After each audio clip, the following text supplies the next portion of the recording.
Seja bem-vindo, mais uma Escola Bíblica Dominical. Agradeço a Deus por essa oportunidade. Uma alegria imensa, né, eu estar voltando à obra, né, e poder, assim, estar com os irmãos. Confesso que estou com muita saudade.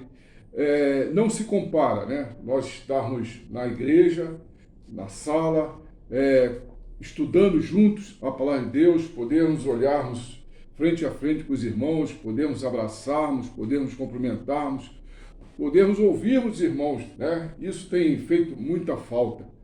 Mas aprova a Deus que esse tempo que nós estamos vivendo é o tempo que Ele está dando a oportunidade também da sua igreja poder usar esse instrumento, né? A internet, para chegar a vários cantos, a vários lares, para que a sua palavra ela possa chegar a todos os cantos, né?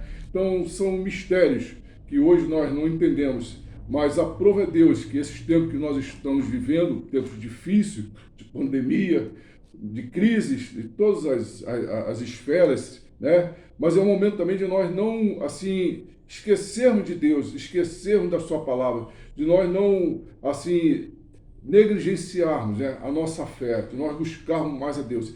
E nós temos esse privilégio de podermos estarmos nessa Escola Bíblica Dominical, né? O tema hoje é muito importante, é muito bom, também tem a ver com o momento que nós estamos vivendo, tá? Mas vamos estar orando, né? E eu confesso, é uma alegria imensa de estarmos aqui com os irmãos, tá? Vamos estar orando para assim iniciarmos a nossa Escola Bíblica Dominical, tá? Pai que está no céu, louvado, santificado seja teu nome, Senhor. Ó Deus, obrigado, Senhor, por esse momento, obrigado, Senhor, pela a tua igreja, Senhor. E agora nós rogamos, Senhor, que tu possa estar abençoando, Senhor, essa lição. Rogamos a ti, Senhor, a unção, a presença do teu Espírito Santo, na direção desse estudo, que tudo seja de acordo com a tua vontade, Senhor. Que essa mensagem, que esse estudo possa chegar a muitos lugares, Senhor. Tu possa estar abençoando, Senhor, os alunos, possa estar abençoando a mim, Senhor, no sentido de eu estar aqui, Senhor, sendo instrumento teu para levar o estudo da tua palavra, Senhor. Muito obrigado por esse momento. E agora eu peço uma oração, eu faço essa oração àqueles queridos irmãos que se encontram, ó Deus, enfermos, aqueles que estão também um pouco abatidos, desanimados. Rogamos a tua bênção sobre a vida desses, Senhor, possa estar restaurando, Senhor, curando, Senhor, os enfermos, e, ó Deus, vivificando, Senhor, aqueles que estão desanimados, estão, ó Deus, abatidos, Senhor. Tu possa estar renovando, Senhor, a sua fé, Senhor. É a oração que eu faço em nome de Jesus. Amém. Bem, o tema nosso da Escola Bíblica Dominical, né, e eu queria que você pudesse estar participando, compartilhando, né, dando a sua opinião sobre a EBD, né, e participando da Escola Dominical, divulgando, né, esse trabalho tão importante na nossa igreja. A igreja, né, está se instrumentalizando, né, chegando na casa de muitas pessoas através da Escola Bíblica Dominical. E o livro que nós estamos estudando esse trimestre é Pessoas como Nós, né? E o tema é Josias, o menino que reinou. O texto se encontra em 2 Crônica, capítulo 34, né? De 1 ao 21. Né? Então nós vamos ver quem foi Josias, o menino que reinou. Né? E o objetivo dessa lição é demonstrar como o homem público deve se comprometer com Deus e com o seu povo. Né? Em 2 Crônica 34, versículo 2, diz, né? E fez o que era reto aos olhos do Senhor, e andou nos caminhos de Davi, seu pai, sem se desviar deles, nem para a direita, nem para a esquerda. Então nós vemos aqui que quem era esse menino Jesus? Quem era esse menino Josias? Quem é esse rei que reinou em Judá? Né? Começou a reinar com 8 anos de idade e a governar de fato aos 16 anos. Era o nome dele, da mãe do rei Josias, Gedida. E é interessante nós fazermos aqui uma observação, a influência que muitas vezes, né, a gente tem dentro da nossa família de pessoas que são referência em nossas vidas, né? E cada um de nós podemos olhar para a nossa família e vermos que nem toda família são perfeitas. E esse menino, nós vemos aqui exemplos, né, de que isso ocorreu na vida dele. O pai dele, Amon, né, ele não foi um bom exemplo para ele, e o avô dele, Manassés, também não foi um bom exemplo para ele. Mas veja que a mãe, né, a mãe desse menino, ela foi empoderada no sentido de ser referência, de estar ensinando o garoto desde a sua meninice, desde o seu pequeno, a palavra. E aquela mãe, Gedida, ela influenciou, impactou de tal maneira a vida desse garoto, que ele, ao assumir essa responsabilidade, né, ele se lembrou, ele pôde, assim, pôr em prática aquilo que ele ouviu, aquilo que ele viu como exemplo e como referência à sua mãe, né? E diferente do que foi o pai dele, né, Amon, que reinou 2 anos em Judá, e a morte dele foi em virtude de uma conspiração, e o seu avô também, Manassés, que governou 55 anos, e a palavra de Deus diz que ele fez o que não era bom diante dos olhos do Senhor. Mas vimos que lá no finalzinho, quando ele foi levado cativo, ele se humilhou, ele se arrependeu, e nós vemos que nesse exemplo de Manassés, né, um coração quebrantado, um coração arrependido, Deus não se recusa, né? E Deus pôde assim restabelecer ele no seu reinado, e no finalzinho do seu reinado ele pôde fazer o que é certo diante do Senhor. Diferente do pai dele, Amon, que governou 2 anos e foi alvo de uma conspiração em que sofreu, né? Ele morreu, e em seguida ele foi chamado, né? Josias, o rei Josias, com 8 anos. E eu quero fazer aqui uma observação, né? A respeito que muitas vezes, né? Nunca o jovem, o adolescente, né? Às vezes ele é chamado para assumir certa responsabilidade. E obter a ajuda de pessoas mais velhas é importante. E Josias, né? Ele, como referência da sua mãe, ele foi chamado já cedo, com 8 anos, a exercer essa responsabilidade de estar à frente da nação de Judá, de estar governando. E, de fato, ele foi empossado como rei, mas, de fato, ele exerceu o mandado a partir de 16 anos. E eu chamo a atenção, você que é jovem, você que é adolescente, né, que Deus também pode fazer isso na sua vida, né, chamar você a assumir certa responsabilidade, a assumir certo ministério, a impactar vidas de pessoas, e como o rei Josias, ele impactou não só a vida daqueles que viviam sobre a sua volta, lá no castelo, né, mas de toda uma nação. E isso é um exemplo que nós vemos de liderança. Isso é um exemplo de um governo que realmente, quando ele tem o temor de Deus, ele tem assim a sua vida bem alicerçada na palavra, no conhecimento, nos bons exemplos, ele é abençoado, ele toma a atitude, né, de pôr em prática tudo aquilo que ele ouviu, tudo aquilo que ele aprendeu. E ele foi chamado à responsabilidade. Você imagine, um garoto de 16 anos assumir uma responsabilidade dessa, né, estar à frente de uma nação, né? É complicado, é difícil.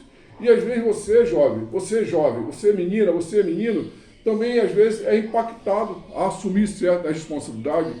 E nós não podemos, né, negligenciar, né, porque muitas coisas, às vezes, improváveis acontecem em nossas vidas porque é por permissão de Deus. E Deus permitiu que esse jovem, o rei Josias, 16 anos, assumisse o reinado daquela nação, né? E a gente temos que refletir nos tempos que nós estamos vivendo, né? Sobre aqueles que estão sobre o governo de uma nação, sobre aqueles que estão sobre a responsabilidade de estar à frente de um grupo, à frente de instituições, né? A responsabilidade de essas pessoas realmente elas estarem ali alicerçada no temor a Deus, né? E nós vemos que uma pessoa de fé e uma pessoa de coragem, como esse garoto, 16 anos, pode exercer grande influência na vida de uma família e de uma nação, né? E nós podemos, assim, tirar essa lição para nós.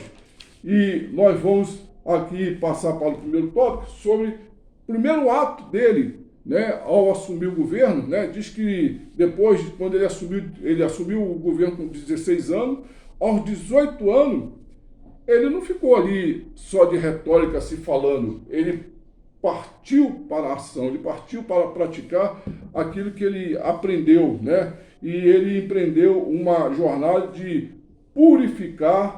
purificação da nação. E o texto que nós vemos aqui se encontra em 2 Crônica, capítulo 34, do versículo 3 ao versículo 7. Porque no 8º ano do seu reinado, sendo ainda moço, começou a buscar Deus, o Deus de Davi, seu pai, e no 10º ano começou a purificar a Judá e a Jerusalém dos altos e dos bosques e das imagens e de escultura e de funição. Então aquele jovem, ele começou a buscar Deus e ele tinha como referência o quê? Aquilo que ele aprendeu da mãe dele. E a mãe dele falava o quê? A respeito do quê?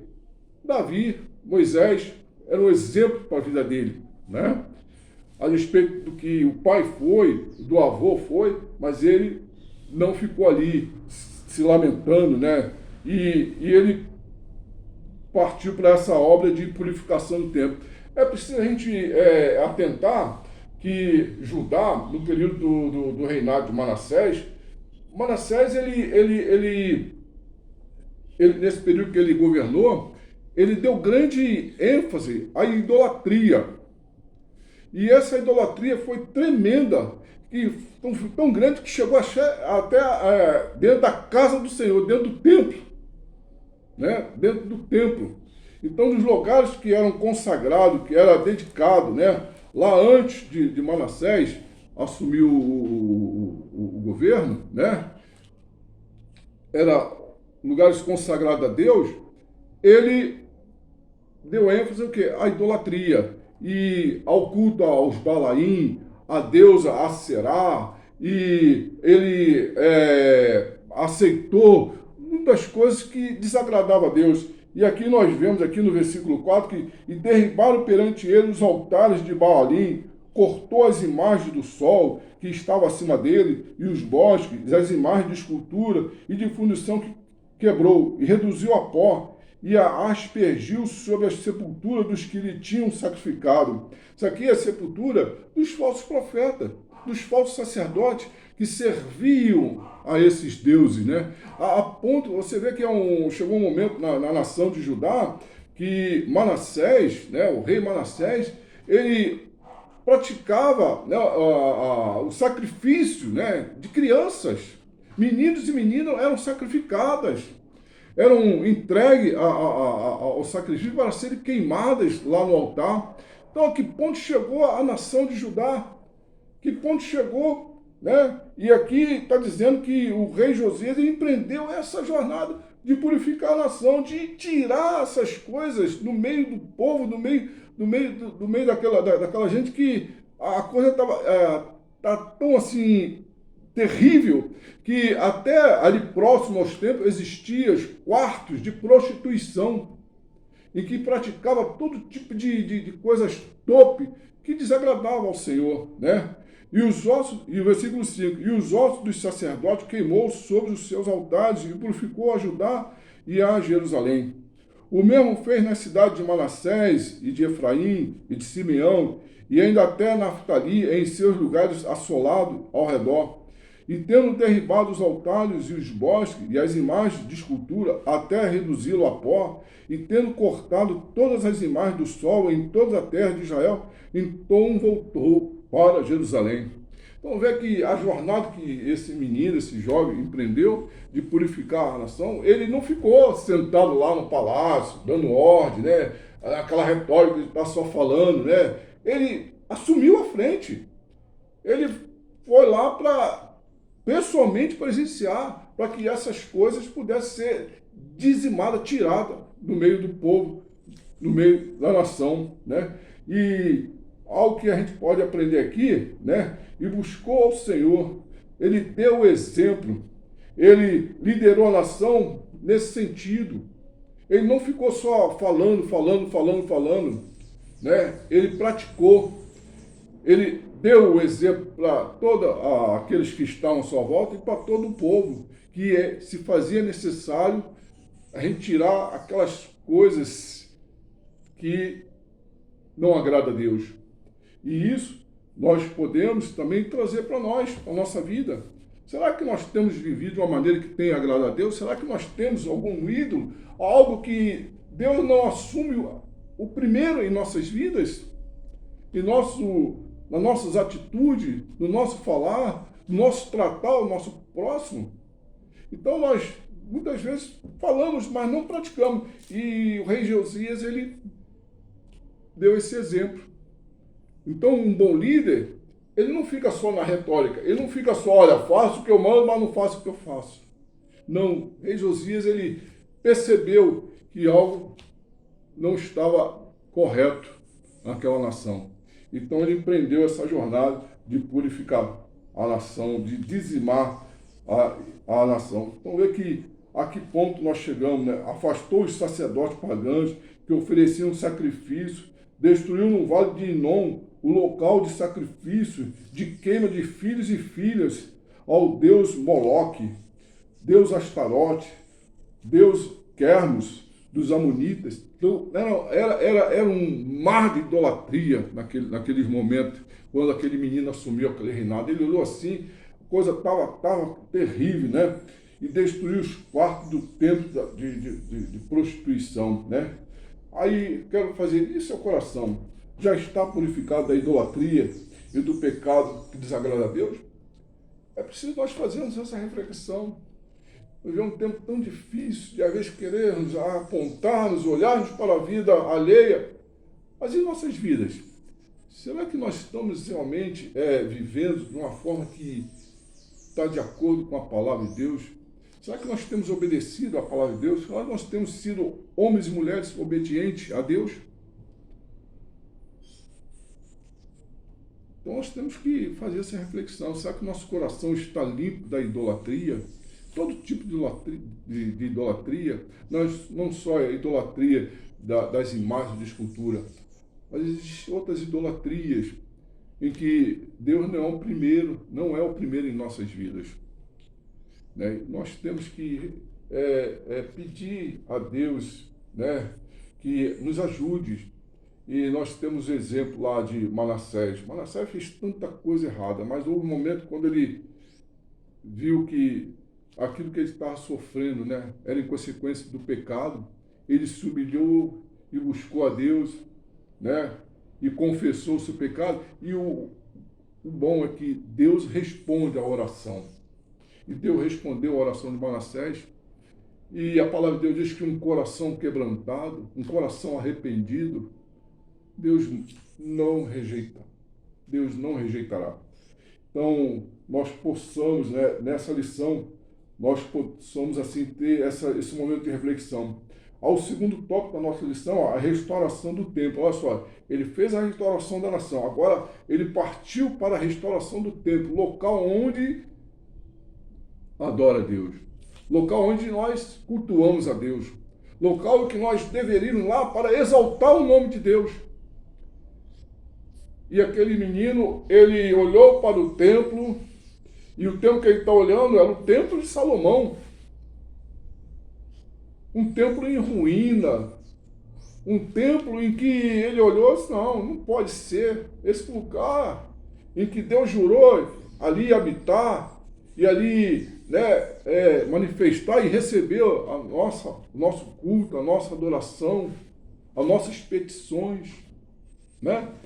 Aquele local está totalmente disforme, não é um local que não agrada a Deus. E ele passou para a segunda jornada, que era a restauração do templo. Segunda Crônica 34, versículo 8 ao 13, diz, Josias repara o templo, Uquias acha o livro da lei. E no ano 18º do seu reinado, havendo já purificado a terra e a casa, enviou a Safã, filho de Azalia, e a Maassés, maioral da cidade, e a Joá, filho de Joacás, registrador, para reparar a casa do Senhor, seu Deus. E aí? Como está a casa do Senhor, seu Deus? Aqui, a restauração do templo, local que nós, né? será que esse local tem sido realmente um local que Deus tem se agradado? Né? E é interessante nós observarmos, né, um jovem de 18 anos, já empreendendo tamanha obra, né? Mas ao que eu quero abrir um parênteses aqui. Aquele jovem, ele foi abençoado, né, por pessoas, homens, né, auxiliares, conselheiros, já de uma idade já bastante experiente, homens tementes a Deus que estiveram do lado desse jovem, orientando, né? E ele não se assoberbou da função que ele exercia como rei, de não ouvir aqueles homens, aqueles conselheiros, de não atentar para as palavras que aqueles conselheiros falavam ao rei Josias, a respeito do que ele deveria fazer ou não deveria fazer, né? E aqui nós vemos, né, o personagem Safã, né, que era um escrivão, né, estava ali do lado do rei. O rei, então vieram ao Hilquias, o sumo sacerdote, e deram o dinheiro que se tinha trazido à casa de Deus e que os levitas que guardavam um umbral tinham recolhido das mãos de Manassés e de Efraim e de todo o resto de Israel, como também de todo Judá e Benjamim, e voltaram para Jerusalém. Então nós vemos aqui que logo do momento aqui, a primeira coisa que nós podemos aprender para fazer uma restauração é preciso de recursos. Não é só a vontade, não é só vamos orar, mas é preciso, né? Orar é importante sim, mas é preciso nós agirmos. E aquele jovem rei, ele agiu nesse sentido, mobilizou para que a cidade, o povo pudesse contribuir para a restauração do templo, para a obra de Deus, né? E aqui nós vemos que a purificação da nação e a purificação da casa, né? Ele eliminou a idolatria e conduziu o povo a renovar seu comprometimento com Deus. E o comprometimento com Deus é uma ação prática. O povo contribuiu para que aquela obra pudesse sair do papel e ser executada, né? A restauração do templo, ela foi dividida em 3 fases. Primeiro veio a arrecadação dos recursos. Segunda Crônica 34:9 diz assim: e vieram a Hilquias, sumo sacerdote, e deram o dinheiro que se tinha trazido à casa de Deus e que os levitas que guardavam o umbral tinham recolhido das mãos de Manassés e de Efraim e de todo o resto de Israel, como também de todo Judá e Benjamim, e voltaram para Jerusalém. Então a primeira fase é essa, ação prática. E a obra missionária, a obra de Deus, ela precisa disso. Precisa de pessoas que se envolvam. Às vezes você não tem condições de ser um missionário no norte, no sul, no leste, mas você pode contribuir com a obra de Deus, né? E aqui nós vemos que a arrecadação de recursos é muito importante, o sumo sacerdote, né?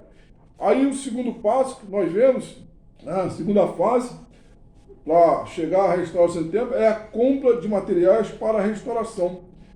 Segunda Crônica 34:11. Né?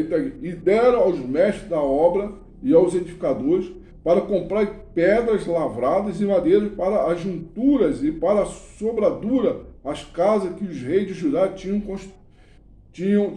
destruído. Né? Então, Hilquias recebeu o recurso e repassou para quem? Para quem de fato iam executar o serviço. E é interessante quando eu li essa parte aqui no livro de Reis, 2 Reis, capítulo 22, diz que esses homens, eles eram homens de conduta assim ilibada, né? Era tão comprometido com Deus e com a sua obra, né? E que lá em 2 Reis, capítulo 2, diz que deram os recursos para aquele homem, mas que não faziam questão de que eles prestassem conta, porque tamanha era a conduta deles, era o comprometimento deles, era o temor deles diante de Deus, né? E aqui nós vemos que o recurso chegou na mão, de fato, de quem ia construir, de quem ia executar a obra, os carpinteiros, os edificadores, né? E nós vemos aqui O terceiro, a execução da obra, né? 2 Crônica 34, 13, 17, né? E estavam também sobre os carregadores e os inspetores de todos os que trabalhavam em alguma obra. E dentre os levitas eram os escrivãos e os oficiais e os porteiros. E tirando eles do dinheiro que se tinha trazido à casa do Senhor, Ilquias, o sacerdote, achou o livro da lei do Senhor dada pelas mãos de Moisés. E Ilquias respondeu e disse a Safã, o escrivão: achei o livro da lei na casa do Senhor. E Ilquias deu o livro a Safã. E Safã levou o livro ao rei e deu conta também ao rei, dizendo: teus servos fazem tudo quanto se lhe encomendou. Glória a Deus. Então nós vemos aqui, né, uma benção, né?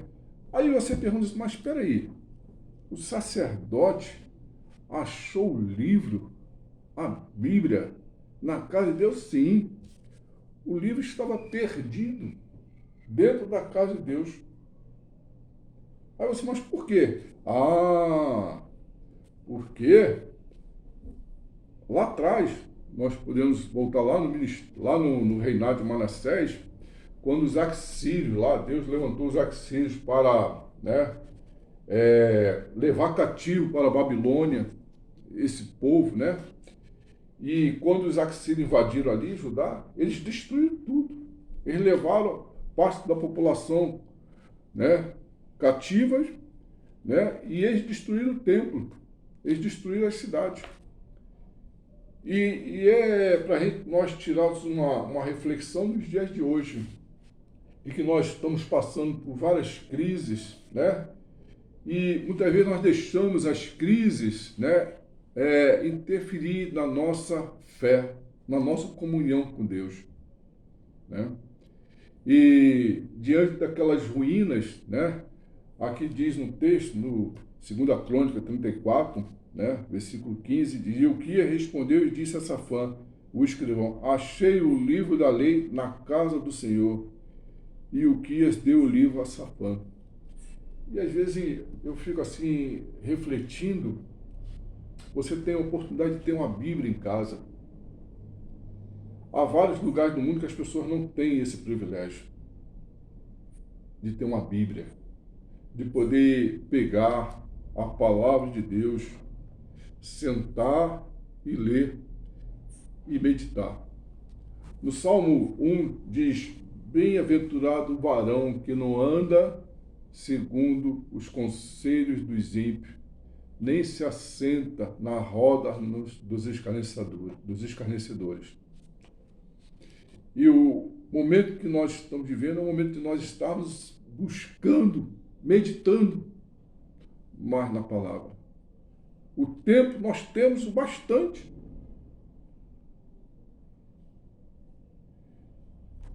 E, lamentavelmente, às vezes alguns estão com a Bíblia perdida dentro da sua casa. Não sabem nem onde estão a Bíblia.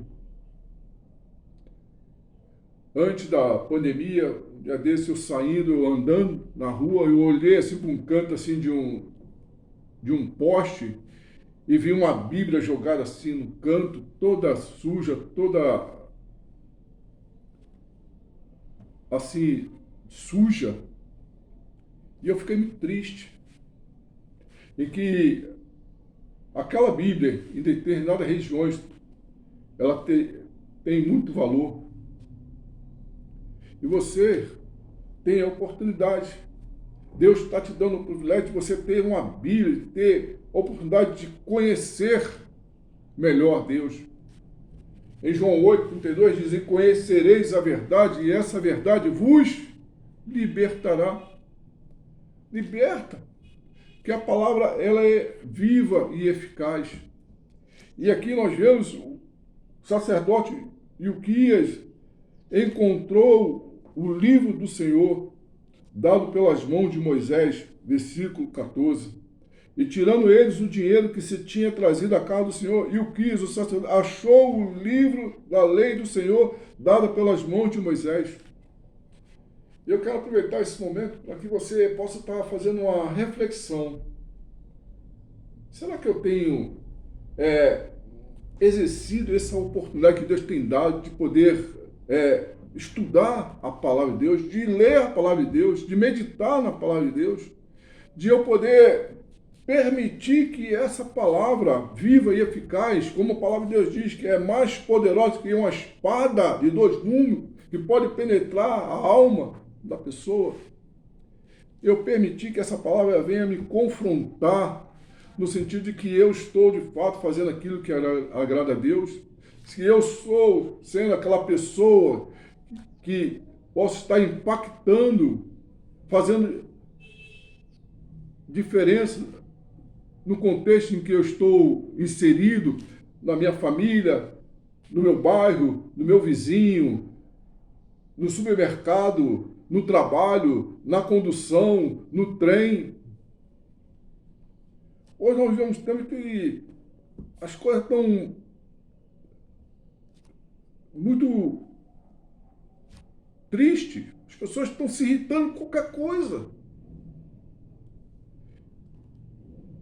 E é necessário nessa hora nós estarmos revestidos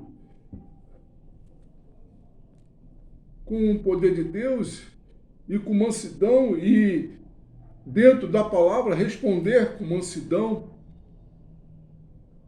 Então nós podemos, né, ter esse privilégio de poder estudar e ler a palavra de Deus. E a escola dominical é um excelente lugar.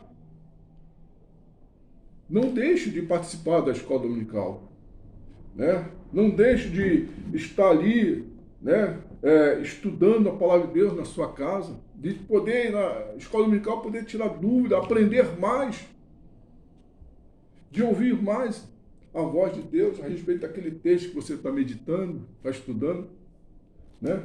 Então nós vemos que na última fase da restauração do templo foi a execução de fato da obra, né, da restauração do templo. 2 Crônicas 34, 13 e 17, como nós lemos aqui, né? Estamos em obra. Efésios 1, 6 fala bem claro a respeito disso, em que Deus há de completar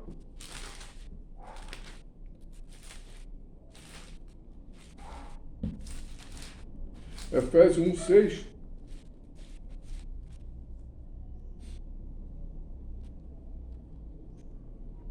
Olha, Filipenses 1,6 diz: tendo por certo isto mesmo, que aquele que em vós começou a boa obra, a aperfeiçoará até ao dia de Jesus. Então o templo estava sendo reformado, mas nós precisamos reconhecer que também nossa vida, ela está em constante obra. E essa obra é uma obra de restauração. Essa obra começou em mim no dia que eu me converti, que eu fui lá na frente e aceitei, e eu criei nessa palavra. E a palavra de Deus diz que a fé vem pelo ouvir, e ouvir o quê? A palavra de Deus. E hoje, falar, graças a Deus, meus 15 anos eu ouvi essa palavra. E eu estou aqui. Como diz Filipenses 1,6, entendo por certo isto mesmo, que aquele que em vós começou a boa obra, a aperfeiçoará até o dia de Jesus Cristo. Então nós nunca podemos assim aceitar aquela visão que estamos totalmente prontos. Não. Reconhecemos que a cada dia nós temos que melhorar, nós estamos em aperfeiçoamento, nós estamos em obra. Permitir que Deus e o Espírito Santo continue essa obra em nossas vidas. Para isso nós temos que estar o quê? Obedecendo a sua palavra. Obedecer é tudo. Não adianta.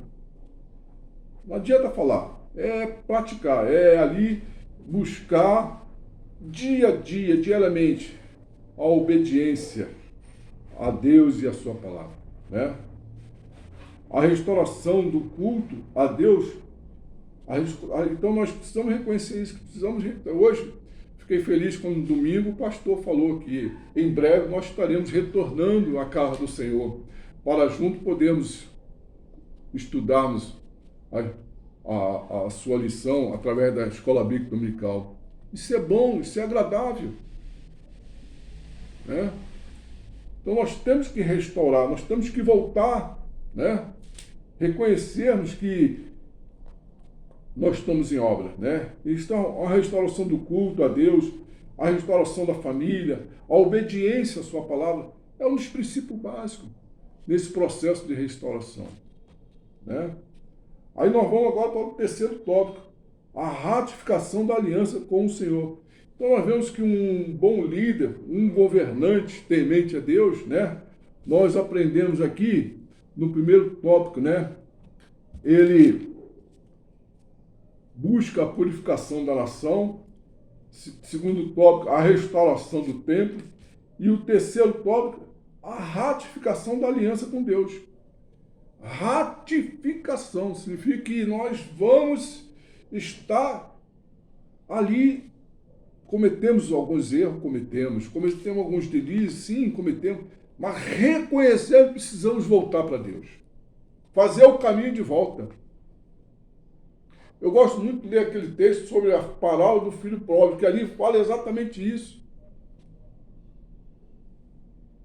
Ao momento que nós temos que fazer o caminho de volta, reconhecermos que erramos, reconhecemos que falhamos, reconhecemos que não há imperfeição em nossas vidas, reconhecermos que há coisas que precisam ser restauradas, consertadas em nossa vida, e sem Deus fica humanamente impossível isso. Que a nossa natureza é pecaminosa. A nossa natureza é pecaminosa. Pecamos 24 horas por dia. E graças a Deus, Deus tem uma paciência tremenda conosco. Eu sempre digo que a misericórdia, o amor de Deus e a graça de Deus é a razão de nós não sermos consumidos.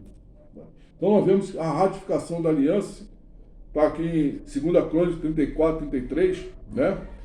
Em que ele 34, 33 está aqui. E Josias tirou todas as abominações de todas as terras que eram dos filhos de Israel, e a todos quantos se achara em Israel, obrigou a que com tal culto servisse ao Senhor, seu Deus. Todos os seus dias não se desviaram de após o Senhor Deus de seus pais. Então nós vemos aqui que um bom líder, ele também tem essa preocupação, né? De reconhecer que preciso voltarmos ao primeiro amor. Voltarmos a termos um compromisso com Deus, a volta de você voltar a ter o prazer na lei do Senhor, prazer de ir na casa do Senhor, prazer de estudar a palavra de Deus, prazer em estar na casa do Senhor, prazer em participar da obra do Senhor. Isso é a volta da aliança com Deus. A volta da lei, a volta a Deus, consultar a Deus, né? Então, a consulta a Deus é voltar você a orar, ter prazer na oração, né? E nós vemos aqui, nesse trajeto da ratificação da aliança, ele, ao ter um encontro com a palavra, o texto diz que Safã levou a palavra ao rei, e o rei, ao ler a palavra, ele foi confrontado, e a atitude dele foi de se humilhar, reconhecer que ele precisava se humilhar e voltar a essa aliança com Deus. E a palavra de Deus que ele rasgou os seus vestidos, rasgou as suas vestes, e orou ao Senhor, e pediu para que procurasse a profetisa Uda, para que aquela mulher de Deus, pudesse orar a Deus e trazer da parte de Deus uma palavra para que ele pudesse sentir-se perdoado. E assim ele fez, né? E assim ele fez. E ele foi lá. E aquela profetisa, a Uda, né? Em 2 Crônica 34, 22, está aqui, ó. Aí diz, então, Ilquias e os enviados do rei foram ter com a profetisa Uda, mulher de Salum, filho de Tocate, filho de Arás, guarda das vestimentas, e habitava ela em Jerusalém na segunda parte, e falaram-lhe naquele sentido. E outra lição que nós podemos tomar, que o rei Josias, ele não foi pedir consulta a qualquer um. Ele buscou alguém que de fato servia ao Senhor, que tinha compromisso com Deus, que tinha compromisso com a palavra. E às vezes a gente fica querendo ouvir pessoas que só falam, mas não vive, não pratica, não obedece à palavra, né? O rei Josias se humilhou diante de Deus. 2 Crônicas 37, 27 diz: e como teu coração se enterneceu e te humilhaste perante Deus, ouvindo as suas palavras contra este lugar e contra os seus habitantes, e te humilhaste perante mim, e rasgaste as tuas vestes, e choraste perante mim, também eu te tenho ouvido, diz o Senhor. Então, diante do coração quebrantado, arrependido, Deus não vai recusar. E a profetisa Uza falou para o rei: olha, a atitude de um líder, ele se preocupa com o seu povo, ele se humilha, ele dá o exemplo. E aqui está dizendo que ele, ao ser confrontado com a palavra, ele se humilhou, ele rasgou o seu vestido, ele orou, ele rogou a Deus para que Deus tivesse misericórdia dele e daquela nação. Que exemplo de liderança maravilhosa! Que preocupação ele teve, não só com ele só, mas com todo o povo, entendeu? E nós vemos aqui que Josias humilhou diante de Deus, orou ao Senhor e teve a sua oração respondida. O rei uniu as lideranças, né? O rei uniu o povo e leu o livro, a palavra de Deus diante do povo. 2 Crônicas 34, 31, 32 diz: e pôs-se o rei em pé em seu lugar e fez concerto perante o Senhor, para andar após o Senhor, para guardar os seus mandamentos e os seus testemunhos e os seus estatutos, com todo o seu coração e com toda a sua alma, cumprindo as palavras do concerto que estão escritas naquele livro. E fez estar em pé a todos quantos se acharam em Jerusalém e em Benjamim. E os habitantes de Jerusalém fizeram conforme o concerto de Deus, do Deus de seus pais. Que maravilha! Que exemplo de liderança! Ele se humilhou, ele orou, e ele chamou, ele fez a união, a unidade da nação, nesse sentido de caminharmos conforme a vontade de Deus, de obedecer a sua palavra, de andar de acordo com o que está ali, a vontade de Deus, a palavra de Deus, né? Ele não usou de retórica, fez aliança com Deus e convocou o povo a obedecer a sua palavra, né? A reverência e a reconciliação aos princípios de Deus. Então, nós temos aqui os princípios de Deus e a reverência, para nós demonstrarmos a reverência e os princípios com as suas palavras. Nós temos que a submissão significa seguir a Deus. A fidelidade a Deus significa nós guardarmos, né, os seus mandamentos. E nós temos aqui a obediência de cumprir aquilo que Deus nos manda, né? Esses são os princípios principais de nós demonstrarmos a reverência, né, e a nossa submissão a Deus, a submissão, a fidelidade e a obediência. E o quarto e último tópico é o restabelecimento do culto.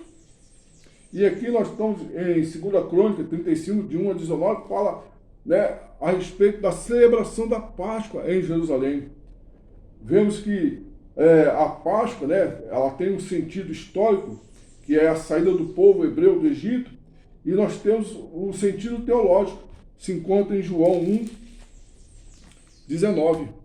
João 1, 19, está ali o sentido teológico da Páscoa.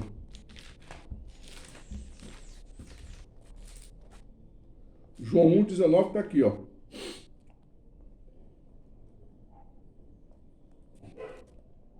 1:29, aliás. Está aqui. E no dia seguinte, João viu a Jesus que vinha para ele e disse: eis o Cordeiro de Deus que tira o pecado do mundo. João 1:29. Esse é o sentido teológico. Jesus, o Cordeiro de Deus que tira o pecado do mundo, né? E João 1:12 também fala aqui: mas a todos quanto o receberam, deu-lhe o poder de serem feitos filhos de Deus, aos que creem no seu nome. Então esse é o sentido teológico da Páscoa. Fez a unidade do povo, né? Despertou o espírito de adoração e reverência, né? Segunda Crônica 35, 11, né? Foi uma das atitudes também que esse líder, né, o rei Josias, né, segunda Crônica 35, 11, está aqui. Então emolaram a Páscoa e os sacerdotes aspergiam o sangue recebido nas suas mãos e os levitas esfolavam as reses, né? E avivou a vocação sacerdotal e buscou a intimidade com Deus. Então, culto é isso. Quando nós vamos à casa de Deus prestar um culto, nós estamos demonstrando também essa intimidade com Deus, né? Esse desejo de adorar, de servir ao Senhor, né? O rei Josias teve muitos conselheiros, né? Ele se humilhou, reconheceu os erros da nação e agiu para obedecer a palavra de Deus. Houve quebrantamento, houve a vontade da nação junto com ele de obedecer, né? E nós podemos aqui, nessa lição, Josias, o menino que reinou, né, em Judá, vemos esse belíssimo exemplo de liderança, de governante. O rei Josias é o único em toda a história de Israel. Uniu o povo de volta a Deus, restabeleceu o culto e a adoração a Deus, removeu a idolatria da nação, deu o exemplo, humilhou-se, orou a Deus pelo povo e, em resposta à sua oração, Deus poupou a nação do sofrimento, né? E de coisas terríveis. Que lição maravilhosa nós podemos tirar, né? Que exemplo de homem que logo na sua tenra idade, né, com 16 anos, assumiu uma responsabilidade de estar à frente da nação. E a minha oração, que você, jovem, você, menina, você, menino, né, adolescente, possa também, dentro do que nós estudamos, entender que muitas vezes Deus tem um ministério na sua vida, novo, de assumir uma responsabilidade. E a minha oração, que essa lição ela possa, assim, ter despertado você o desejo, né, de ler a palavra de Deus, estudar a sua palavra e, mais do que isso, obedecer e voltar a ter uma intimidade com Deus, um relacionamento com Deus. Que Deus possa estar nos abençoando, abençoando a sua vida, né? E que lição maravilhosa, que exemplo de liderança, né, de governante que nós queremos, né, também para a nossa ação. Um governante que seja um exemplo, um governante que tira as coisas que desagradam a Deus para que a nação seja uma nação abençoada. Que Deus assim nos abençoe. Amém.